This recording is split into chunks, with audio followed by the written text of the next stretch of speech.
مدینہ کی سرزمین ایک بار پھر آزمائش سے دو چار ہونے والی تھی۔ دشمنان اسلام جنہوں نے بدر اور احد میں ناکامی دیکھی تھی اب فیصلہ کن حملے کی تیاری میں تھے، لیکن اس بار مسلمانوں نے ایک ایسی حکمت عملی اختیار کی جس نے عرب کے جنگی اصول ہی بدل دیے۔ بسم اللہ الرحمن الرحیم۔ اللہ تبارک و تعالیٰ کے نام سے شروع جو بڑا مہربان اور نہایت رحم کرنے والا ہے۔ فاروق ہسٹوریکل وائس میں تمام دوستوں کو خلوص برا سلام۔ میں ہوں فاروق احمد اور آپ دیکھ رہے ہیں فاروق ہسٹوریکل وائس چینل۔ آج کی ہماری اس ویڈیو کا موضوع ہے غزوہ خندق۔ غزوہ خندق کو غزوہ احزاب بھی کہا جاتا ہے۔ احزاب کا معنی ہے مختلف گروہوں کا اتحاد۔ یہ اسلامی تاریخ کی اہم ترین جنگوں میں سے ایک ہے۔ یہ جنگ سن 5 ہجری شوال کے مہینے میں مدینہ کے قریب لڑی گئی اور اس میں مسلمانوں نے دفاعی حکمت عملی کا بہترین مظاہرہ کیا۔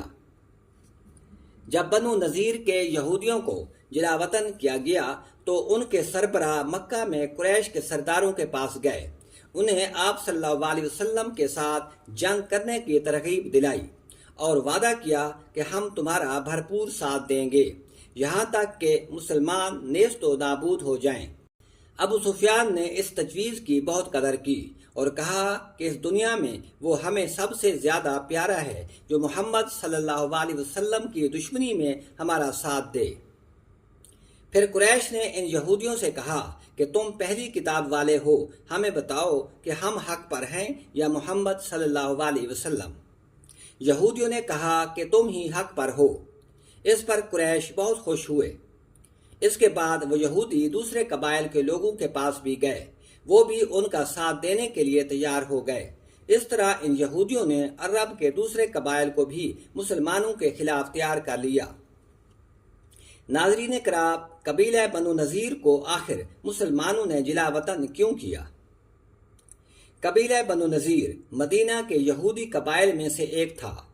ابتدا میں مسلمانوں کے ساتھ ان کا امن کا معاہدہ ہوا تھا، لیکن بعد میں انہوں نے نعوذ باللہ نبی کریم صلی اللہ علیہ وسلم کے قتل کی سازش کی، جس کے بعد مسلمانوں نے انہیں مدینہ سے جلا وطن کر دیا۔ جب اس قبیلے کو مدینہ سے نکالا گیا تو یہ خیبر کی طرف چلا گیا اور اس نے مسلمانوں کے خلاف ایک بہت بڑی سازش تیار کی۔ جب رسول اللہ صلی اللہ علیہ وسلم کو اس خطرناک اتحاد کی خبر ملی تو آپ صلی اللہ علیہ وسلم نے صحابہ کرام کو مشورے کے لیے بلایا۔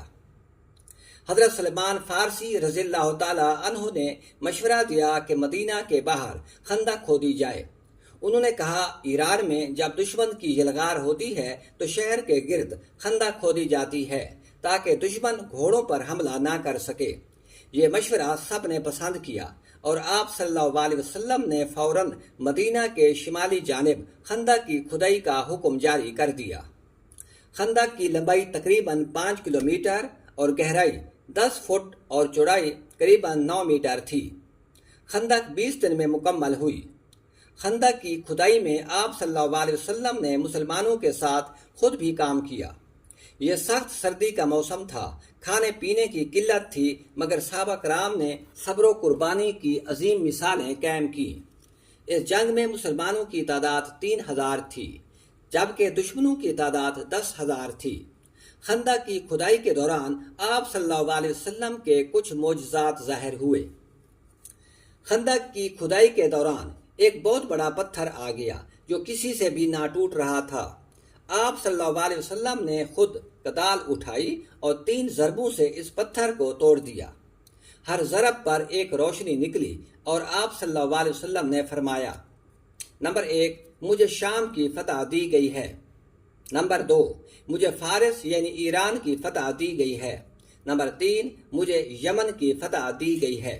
حضرت نعمان بن بشیر رضی اللہ تعالی عنہ کی بہن کا بیان ہے کہ میری والدہ عمرہ بنت رواح رضی اللہ عنہا نے مجھے بلایا اور 2 مٹھی کھجوریں دے کر کہنے لگیں انہیں اپنے والد اور ماموں کے پاس لے جاؤ تاکہ وہ دوپہر کے کھانے میں یہ کھا لیں گے۔ میں کھجوریں لے کر اپنے والد اور ماموں کی تلاش میں نکلی۔ وہ دوسرے صحابہ کرام کے ساتھ خندق کی کھدائی میں مشغول تھے۔ مجھے آپ صلی اللہ علیہ وسلم نے بلایا اور پوچھا آپ کے پاس کیا ہے؟ میں نے عرض کیا یہ چند کھجوریں ہیں جنہیں دے کر میری امی نے میرے ابو اور ماموں کے پاس بھیجا ہے تاکہ وہ دوپہر کے کھانے میں کچھ کھا لیں۔ آپ صلی اللہ علیہ وسلم نے فرمایا یہ کھجوریں مجھے دے دو۔ میں نے کھجوریں رسول اللہ صلی اللہ علیہ وسلم کے دونوں ہاتھوں میں رکھ دی۔ آپ صلی اللہ علیہ وسلم کے حکم سے چادر بچھائی گئی، پھر آپ صلی اللہ علیہ وسلم نے چادر پر وہ کھجوریں پھیلا دی۔ پھر آپ صلی اللہ علیہ وسلم نے ایک آدمی سے فرمایا اہل خندق کو آواز دو کہ وہ آ کر دوپہر کا کھانا کھا لیں۔ یہ آواز سنتے ہی خندق کی کھدائی کرنے والے تمام صحابہ کرام دسترخوان پر حاضر ہوئے اور کھجوریں تناول کرنے لگے۔ اہل خندق کھجوریں کھاتے گئے اور وہ بڑھتی گئیں۔ سارے اہل خندق کھا کر واپس چلے گئے مگر کھجوریں تھیں کہ کپڑے کے کنارے سے باہر گر رہی تھیں۔ سبحان اللہ۔ حضرت جابر رضی اللہ تعالیٰ عنہ بیان کرتے ہیں جب آپ صلی اللہ علیہ وسلم بڑا پتھر توڑنے کے لیے خندق میں اترے تو بھوک کی وجہ سے پیٹ پر 2 پتھر باندھے ہوئے تھے۔ جب میں نے آپ صلی اللہ علیہ وسلم کو اس حالت میں دیکھا تو اپنے پیٹ کا پتھر کھول کر گھر آ گیا اور اپنی اہلیہ کو سارا قصہ سنایا۔ اس نے مجھے بتایا کہ گھر میں 1 سا جو کا آٹا اور بکری کا بچہ ہے۔ میں نے جو کا آٹا گوندھا اور بکری کا بچہ ذبح کیا اور کھانا تیار کروایا اور آپ صلی اللہ علیہ وسلم کی خدمت میں پہنچا۔ میری اہلیہ نے مجھے کہا کہ آپ صلی اللہ علیہ وسلم کو کھانے کی مقدار کے بارے میں بتا دینا تاکہ بعد میں ہمیں ندامت نہ ہو۔ میں نے آپ صلی اللہ علیہ وسلم کو آہستہ آواز میں تمام صورتحال کے بارے میں بتا دیا۔ آپ صلی اللہ علیہ وسلم نے تمام خندق کھودنے والوں کو بلند آواز سے بلایا اور فرمایا آج ہمارے جابر نے تمہاری ضیافت کی ہے، سب چلے آؤ کیونکہ کھانا کافی ہے۔ حضرت جابر رضی اللہ تعالیٰ عنہ کا خیال تھا کہ آپ صلی اللہ علیہ وسلم زیادہ سے زیادہ 10-12 آدمی اپنے ساتھ لے لیں گے مگر رسول اللہ صلی اللہ علیہ وسلم نے تمام خندق والوں کو دعوت عام دے دی۔ بھوک تو سبھی کو لگی ہوئی تھی، سب لوگ آپ صلی اللہ علیہ وسلم کے ساتھ چل دیے۔ جب حضرت جابر کے گھر پہنچے تو آپ صلی اللہ علیہ وسلم نے کچھ پڑھ کر ہانڈی میں دم کیا اور پھر حضرت جابر رضی اللہ تعالیٰ عنہ کی اہلیہ سے کہا پکانے والیوں کو ساتھ بٹھا لو اور اس آٹے سے روٹیاں پکاتی جاؤ اور ساتھ ساتھ ہانڈی سے سالن بھی لوگوں کو دیتی جاؤ۔ چنانچہ آپ صلی اللہ علیہ وسلم کے ارشاد کے مطابق کھانا تقسیم کیا گیا۔ جب تمام لوگ کھانا کھا کر چلے گئے تو ہانڈی اسی طرح ابل رہی تھی اور آٹا بھی اتنا ہی باقی تھا۔ ناظرین کرام، اس دن تقریباً 1300 افراد نے کھانا کھایا تھا۔ بنو قریظہ کی غداری۔ بنو قریظہ مدینہ کے 3 بڑے قبائل میں سے ایک تھا۔ یہ قبیلہ مدینہ کے جنوبی علاقے میں آباد تھا۔ ان کا مسلمانوں سے امن کا معاہدہ ہوا تھا جس کے تحت وہ مدینہ کے دفاع میں شریک ہوں گے اور کسی بھی بیرونی دشمن کی حمایت نہیں کریں گے۔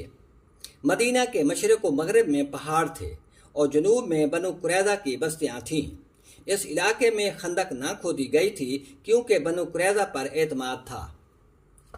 بنو نذیر جو پہلے ہی مدینہ سے جلا وطن ہو چکے تھے، انہوں نے بنو قریظہ کو مسلمانوں سے معاہدہ توڑنے اور مسلمانوں پر حملہ کرنے کے لیے آمادہ کیا۔ ابتدا میں بنو قریظہ کے سردار کعب بن اسد نے معاہدہ توڑنے سے انکار کیا مگر بعد میں ایسا کرنے پر تیار ہو گیا۔ عین جنگ کے دوران بنو قریظہ نے معاہدہ توڑ دیا۔ جب یہ خبر آپ صلی اللہ علیہ وسلم کو ملی کہ بنو قریظہ نے غداری کر لی ہے اور مدینہ 2 طرف سے حملے کی زد میں آ گیا ہے، ایک طرف خندق کے پار سے قریش اور دیگر قبائل اور دوسری طرف بنو قریظہ مدینہ کے اندر سے پیچھے سے حملہ کر سکتے تھے۔ اس موقع پر قرآن مجید میں مسلمانوں کے خوف کا نقشہ کھینچا گیا ہے۔ ترجمہ: جب دشمن اوپر سے اور نیچے سے تم پر چڑھ آئے اور آنکھیں پترا گئیں اور دل حلق تک آ گئے۔ سورۃ الاحزاب۔ آپ صلی اللہ علیہ وسلم نے بنو قریظہ کے خطرے کو روکنے کے لیے حضرت سعد بن معاذ اور سعد بن عبادہ کو بھیجا تاکہ تحقیق کریں۔ تصدیق کے بعد یہ ثابت ہو گیا کہ بنو قریظہ نے معاہدہ توڑ دیا ہے۔ مسلمان خندق تیار کر کے فارغ ہوئے ہی تھے کہ مشرکین 10,000 کا لشکر لے کر ان پر ٹوٹ پڑے اور مدینہ کا محاصرہ کر لیا۔ خندق مسلمانوں اور ان کے درمیان حائل تھی۔ ابو سفیان نے جب گہری خندق کھودی ہوئی دیکھی تو حیرت سے کہنے لگا، خدا کی قسم، یہ ایک ایسی تدبیر ہے جس سے عرب ناواقف تھے۔ گویا اس زمانے کے مسلمان جنگی تدبیروں میں اس قدر آگے تھے کہ دشمن بھی ان تدبیروں کو دیکھ کر حیران اور پریشان ہو جاتے تھے۔ دشمن نے خندق کو پار کرنے کی ہمت تو نہ کی، لیکن مسلمانوں پر تیر اندازی شروع کر دی۔ مشرکین میں سے چند آدمی اپنے گھوڑے لے کر خندق میں اتر گئے، جنہیں ناکامی کا منہ دیکھنا پڑا۔ یہ محاصرہ اس قدر سخت تھا کہ مدینہ کے باہر سے مدینہ کے اندر گندم کا ایک دانہ اور پانی کا ایک قطرہ جانا محال ہو گیا تھا۔ نعیم بن مسعود نے دوران جنگ مسلمان ہونے کے بعد آپ صلی اللہ علیہ وسلم سے عرض کیا کہ میرے مسلمان ہونے کا کسی کو علم نہیں ہے، اگر اجازت دیں تو میں بعض تدبیروں کے ذریعے دشمنوں کی جمعیت میں پھوٹ ڈال دوں، ممکن ہے یہ ان کی ناکامی کا ذریعہ بن جائے۔ آپ صلی اللہ علیہ وسلم نے اجازت فرما دی۔ پھر نعیم بن مسعود بنو قریظہ اور دوسرے قبائل کے درمیان پائے جانے والے اتحاد کو توڑنے میں کامیاب ہو گئے۔ جب اس محاصرے کو 24 دن گزر گئے تو مسلمانوں پر خوف طاری ہوا اور وہ بہت گھبرائے اور پریشان ہوئے، لیکن ان کے جذبہ جہاد اور جوش ایمانی کے استقلال میں ذرا برابر فرق نہیں آیا تھا۔ آپ صلی اللہ علیہ وسلم کا معجزہ ظاہر ہوا کہ پورب کی طرف سے ایک زوردار آندھی آئی، جس میں شدت کے جھونکے اور جھٹکے تھے اور گرد و غبار کا بادل چھا گیا۔ انتہائی سرد اور اندھیری رات میں آندھی نے کافروں کے خیمے گرا دیے، خیموں کی رسیاں ٹوٹ گئیں، ہانڈیاں الٹ گئیں، کفار کی آنکھیں مٹی اور کنکریوں سے بھر گئیں اور آدمی زمین پر گرنے لگے۔ اللہ تبارک و تعالی نے فرشتے بھیج کر کافروں کے دلوں میں دہشت ڈال دی۔ رات کے وقت آپ صلی اللہ علیہ وسلم نے حذیفہ بن یمان رضی اللہ تعالی عنہ کو بھیجا تاکہ کافروں کی حالت کا پتہ لگایا جا سکے۔ اس وقت انتہائی سخت سردی تھی۔ وہ ہتھیار لگا کر روانہ ہوئے۔ آپ صلی اللہ علیہ وسلم نے انہیں روانہ کرتے وقت ان کے چہرے اور بدن پر دست مبارک پھیرا، جس کی برکت سے ان پر سردی اثر نہ کر سکی، اور یہ دشمن کے لشکر میں پہنچ گئے۔ وہاں تیز آندھی چل رہی تھی، سنگریزے اڑ اڑ کر لوگوں کو لگ رہے تھے اور آنکھوں میں گرد پڑ رہی تھی۔ گھوڑے ایک دوسرے سے ٹکرا کر گر رہے تھے۔ ان کے چولہے اور آگ کے علو بجھ گئے تھے۔ آگ بجھنے کو مشرکین نے اپنے لیے بدشگونی سمجھا۔ الغرض عجیب پریشانی کا عالم تھا۔ کافروں کے لشکر کا سردار ابو سفیان آندھی کا یہ عالم دیکھ کر اٹھا اور قریش کو پکار کر کہا، اے قریش، جاسوسوں سے ہوشیار رہنا، ہر شخص اپنے برابر والے کو دیکھ لے۔ یہ اعلان ہونے کے بعد ہر شخص نے اپنے برابر والے کو ٹٹولنا شروع کر دیا۔ حضرت حذیفہ بن یمان رضی اللہ تعالی عنہ نے بڑی دانائی اور ہوشیاری سے اپنے برابر والے کا ہاتھ پکڑ کر پوچھا، تو کون ہے؟ اس نے کہا، میں فلاں بن فلاں ہوں۔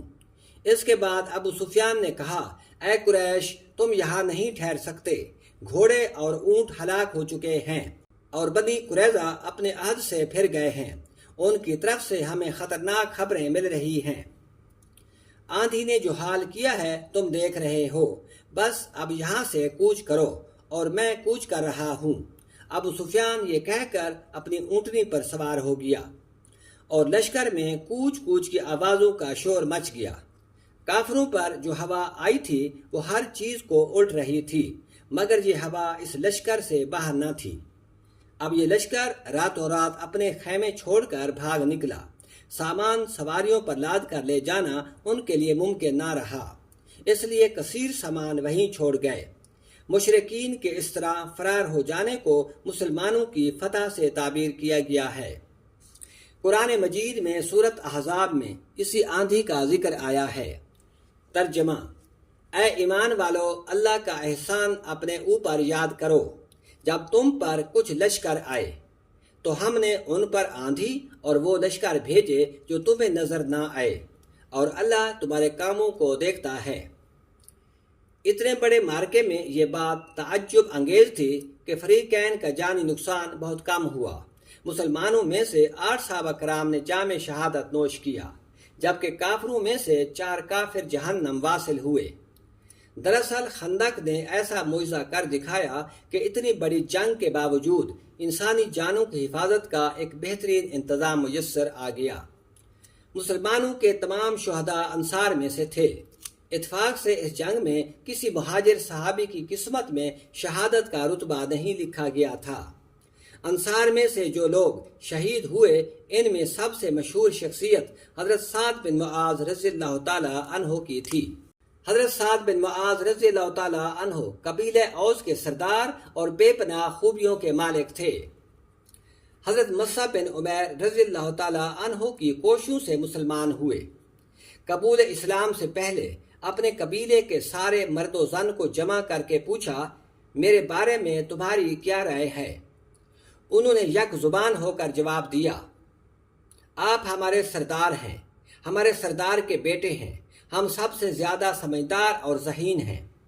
حضرت سعد رضی اللہ تعالی عنہ نے فرمایا، اگر میرے بارے میں تمہارا یہ خیال ہے تو سن لو، میں اسلام میں داخل ہو چکا ہوں۔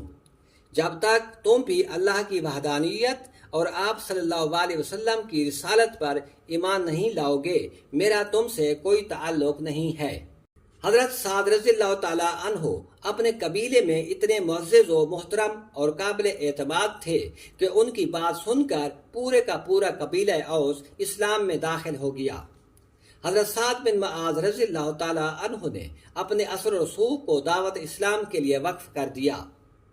سیدنا مصعب بن عمیر رضی اللہ تعالی عنہ کو انہوں نے قبول اسلام کے بعد اپنا مہمان بنا لیا تھا اور ان کا گھر مدینہ میں اسلام کا مرکز بن گیا تھا۔ حضرت سعد رضی اللہ تعالی عنہ کا تذکرہ غزوہ بدر اور غزوہ احد دونوں میں آتا ہے۔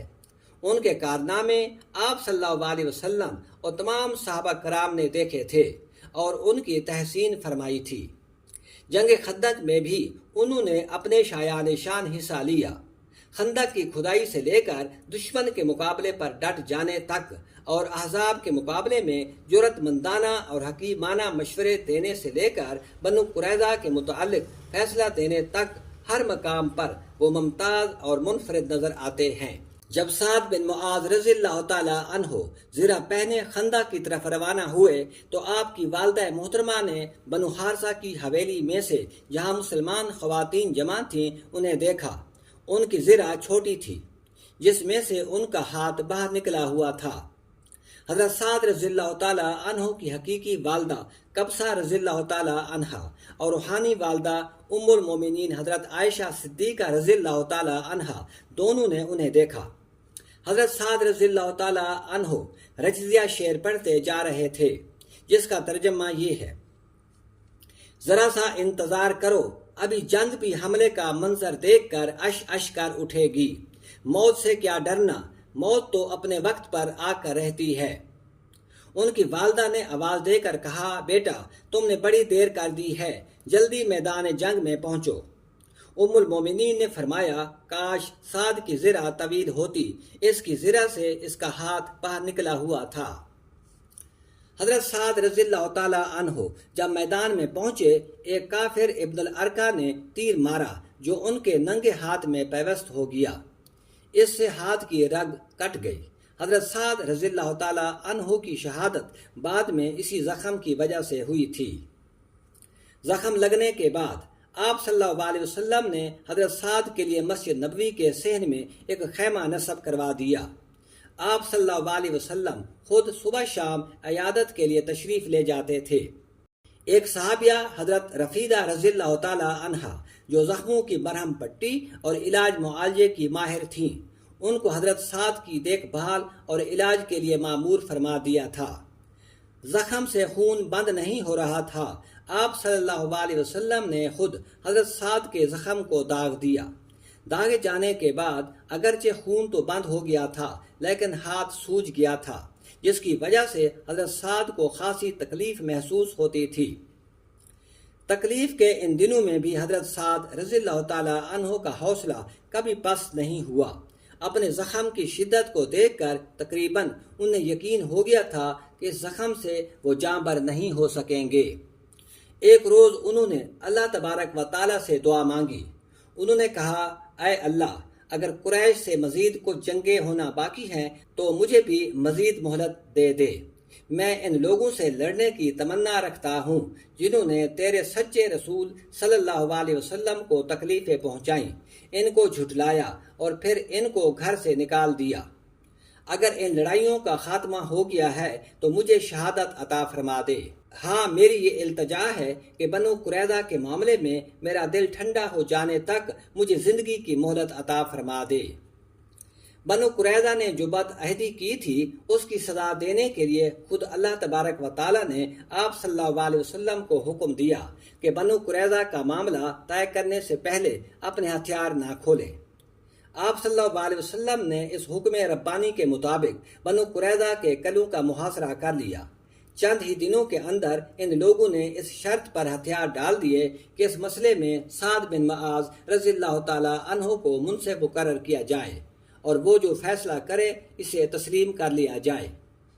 زمانہ جاہلیت میں اوس اور قریظہ کے درمیان دوستانہ تعلقات قائم تھے۔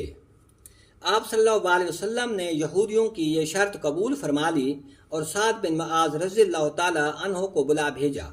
جب وہ آئے اور صورتحال سے واقف ہوئے تو انہوں نے فرمایا، اللہ کے نبی کی موجودگی میں کوئی دوسرا فیصلہ کرے یہ کیسے ہو سکتا ہے؟ انہوں نے بنو قریظہ کو بھی بلند آواز سے کہا کہ وہ اپنا فیصلہ اللہ کے نبی سے کروائیں، مگر بنو قریظہ کی بدقسمتی کہ وہ اپنی ضد پر قائم رہے اور بار بار یہی کہا کہ ہمارا فیصلہ سعد بن معاذ ہی کریں۔ آپ صلی اللہ علیہ وسلم نے بھی فرمایا کہ سعد تم فیصلہ کرو۔ اس پر حضرت سعد رضی اللہ تعالی عنہ نے فرمایا، میں ان کا فیصلہ تورات کے مطابق کرتا ہوں، ان کے لڑنے والے تمام مرد قتل کر دیے جائیں اور ان کی عورتوں اور بچوں کو غلام بنا لیا جائے اور ان کی تمام املاک مسلمانوں میں تقسیم کر دی جائے۔ اس فیصلے پر عمل کیا گیا اور غدار اپنے انجام کو پہنچ گئے۔ حضرت سعد رضی اللہ تعالیٰ عنہ کی دعا قبول ہو چکی تھی۔ بنو قریظہ کے بارے میں ان کا سینہ ٹھنڈا ہو چکا تھا اور قریش آئندہ مسلمانوں کے ساتھ کوئی جنگ کرنے کا سوچ بھی نہ سکتے تھے۔ خود آپ صلی اللہ علیہ وسلم نے فرمایا تھا کہ قریش اب کبھی بھی مدینہ پر حملہ نہ کر سکیں گے بلکہ اب مدینہ کی طرف سے پیش قدمی ہوگی۔ جنگ خندق میں لگنے والے زخم کے نتیجے میں حضرت سعد بن معاذ رضی اللہ تعالی عنہ شہید ہو گئے۔ آپ صلی اللہ علیہ وسلم نے حضرت سعد رضی اللہ تعالی عنہ کے بارے میں جو الفاظ ادا کیے وہ محدثین نے اس طرح بیان کیے ہیں، اے اللہ، سعد نے تیری راہ میں بڑی تکلیفیں اٹھائی ہیں، اس نے تیرے دین اور تیرے رسول کی خدمت کا حق ادا کیا ہے۔ اے اللہ، تو اس کے ساتھ ایسا معاملہ کر جیسے تو اپنے مکرم دوستوں کے ساتھ کرتا ہے۔ حضرت سعد رضی اللہ تعالیٰ عنہ کی وفات پر مدینہ میں غم کے بادل چھا گئے۔ بڑے بڑے جلیل القدر صحابی پھوٹ پھوٹ کر رو رہے تھے۔ سیدنا سعد کی والدہ نے ان کی وفات پر درد انگیز شعر کہے جنہیں سن کر آپ صلی اللہ علیہ وسلم نے ارشاد فرمایا، بین کرنے والیوں کے بین جھوٹ پر مبنی ہوتے ہیں، مگر سعد نے جو کچھ کہا وہ سچ ہے۔ اللہ رب العزت ہمیں دین کی سمجھ دے اور اس پر عمل کرنے کی توفیق عطا فرمائے، آمین۔ ناظرین کرام، اگر آپ کو یہ ویڈیو پسند آئی ہو تو اسے سبسکرائب کریں، لائک کریں اور اپنے دوستوں کے ساتھ شیئر کریں۔ مزید اسلامی ویڈیوز کے لیے فاروق ہسٹوریکل وائس